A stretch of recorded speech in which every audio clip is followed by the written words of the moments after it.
The ray tracing saga continues as another Valve game gets the real-time lighting treatment. And this time, it's not a source-based game, but a gold source-based game. And that game so happens to be the original Half-Life. That's right, you can now play the original Half-Life with more modern graphics with the implementation of ray tracing. Ooh. And well, the results kind of speak for themselves. And hey, this is out right now for you to play, so let's have a look at it, shall we? LambdaGeneration. Half-Life 1 Ray Trace was released on the 22nd of February, aka last week, on GitHub by... oh my gosh... Sultim Tirandashiv. So sorry if I butchered your name. And it currently sits at version number 1.0.5. Man, you don't really see mods or projects like these being released on GitHub too often now, do you? The release of the project was paired with a trailer uploaded over on Sultim's YouTube channel. On his channel, you can actually find a whole lot more ray tracing projects that he has done for a bunch of other games like Quake 1, Doom Classic, and Serious Sam: The First Encounter. So if you're a fan of those games, then eat your heart out. Other than that, there is not much known about the development of Half-Life 1 Ray Traced, other than that it's been delayed once apparently. We also know that it's been developed using the Zash 3D engine. That's the third time in a row that I'm talking about the not Gold Source engine. And that's immediately apparent from seeing the in-game menus because they look very classic Half-Life, with some real-time ray tracing action in the background, of course. So, what do I think of Half-Life 1 Ray Traced? Well, I honestly think it's pretty awesome. Half-Life's original lighting system is, well, ancient to say the least. It worked at the time and made for some decently atmospheric scenes, but it's no modern lighting solution or anything. Ray tracing pretty much fixes this entirely by replacing the old lighting engine with a real-time one, and well, it makes all of Half-Life's original levels so much more atmospheric, it's not even funny. The train ride is a great example here. Originally made by Valve to really show off what they could do with Half-Life back in the 90s, it looks even better with ray tracing. Light bounces realistically from these red rocks into the tram, the sun now beautifully lights up the tram as well, and even the lighting from inside of the facility holds back no punches.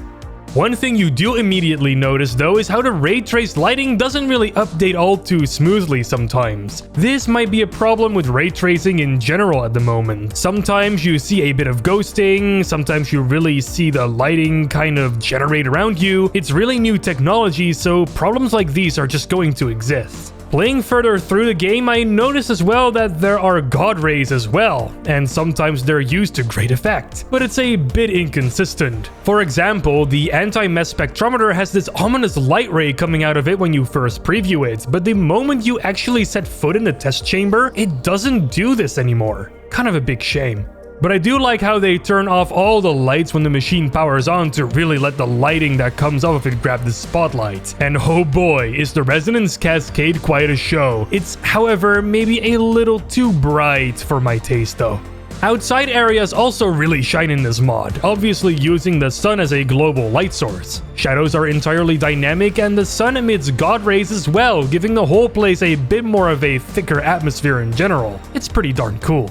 But not only the lighting has been changed, Half-Life now also has real-time reflections. Now, Half-Life originally is pretty flat when it comes to its reflections. It may have some primitive ones, but they're not very impressive and make very few appearances. But Half-Life 1 Ray Traced adds reflections to a lot of materials. Glass now properly reflects Gordon's gorgeous body. Monitors now also bulge out and kind of turn into these laughing mirrors you can look at. It's quite cool.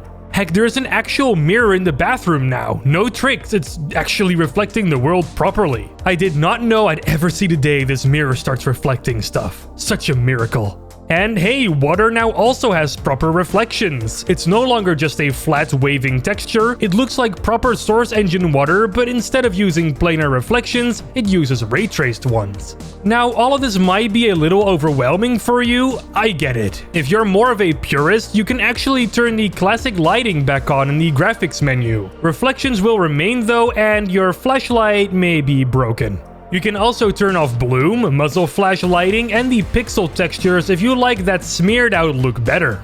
What's also cool is that you can turn on a vintage filter that can make the game look like you're playing it in different YouTube quality modes, or in CRT mode, which actually looks really good. Not sure for how long I can play like this, but it certainly is an aesthetic. Other than that, you got some upscaling methods you can use to up the performance a little bit. If you have an Nvidia card like I do, you may want to turn on Nvidia DLSS, and if you have an AMD card, then AMD FSR can help you achieve similar results. Do note that turning on Nvidia DLSS requires you to do some extra setup tasks. Read the GitHub page for more on that. You can also read the GitHub page on how to set this up in general. It's not super hard, but you do need to really follow the instructions. I also recommend installing this mod on a cleanly installed copy of Half-Life for the best results. So that's about it for Half-Life 1 Ray Traced. Definitely worth playing if you like this sort of thing and if you want a fresh Half-Life experience. This mod should work on both Nvidia and AMD GPUs, but AMD may have some incompatibility issues here and there, so do take that into account.